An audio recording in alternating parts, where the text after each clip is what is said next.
बागेश्वर वाले धीरेन्द्र कृष्ण शास्त्री का एक बयान फिर से चर्चा में है। बयान है शिरडी के साईं बाबा को लेकर। ये मामला अब मुंबई पुलिस के पास पहुंच चुका है। शिवसेना उद्धव बालासाहब ठाकरे पार्टी युवा सेना के नेता और आदित्य ठाकरे के करीबी दोस्त राहुल कनल ने धीरेन्द्र कृष्ण शास्त्री के खिलाफ अब बांद्रा पुलिस को शिकायत दी है। इसमें धार्मिक भावनाओं को ठेस पहुंचाने का आरोप लगाते हुए एफआईआर दर्ज करने की मांग की गई।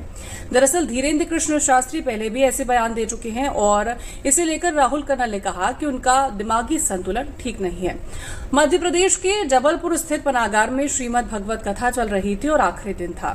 ऐसे में यहां पर पहुंचे श्रद्धालु ने सवाल पूछा और इसी बीच साईं बाबा की पूजा पद्धति को लेकर सवाल पूछा गया और इस पर धीरेन्द्र कृष्ण शास्त्री ने अपने जवाब में ये कहा कि गीदड़ की खाल पहनकर कोई शेर नहीं बन सकता।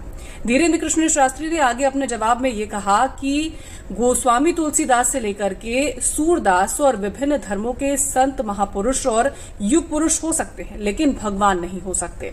धीरेन्द्र कृष्ण शास्त्री ने अपना भी उदाहरण दिया। उन्होंने कहा कि अगर वो खुद छत्र लगाकर और आसन जमाकर बैठ जाए तो वो शंकराचार्य नहीं बन सकते। अब इस पूरे मसले पर शिवसेना नेता राहुल कनल ने सोमवार को यानी कि 3 अप्रैल को एक शिकायत दर्ज कराई है। राहुल ने शिकायत में लिखा कि बाबा बागेश्वर धाम सरकार का एक वीडियो वायरल है जिसमें वो एक भक्त के सवाल का जवाब दे रहे हैं।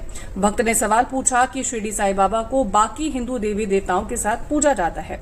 ये सवाल काफी सरल था, लेकिन इसके जवाब में जो बाबा ने बातें कही हैं वो इस इरादे से कही गई कि साईं बाबा के सम्मान को ठेस पहुंचे और न सिर्फ उनको ठेस पहुंचे, उनके भक्तों को भी ठेस पहुंचाने का काम किया गया।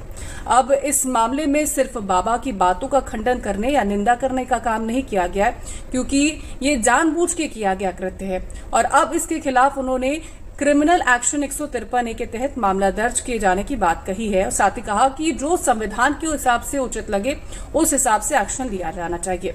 अब देखिए, लगातार बागेश्वर धाम के धीरेन्द्र कृष्ण शास्त्री इस तरह के बयान तो देते ही हैं।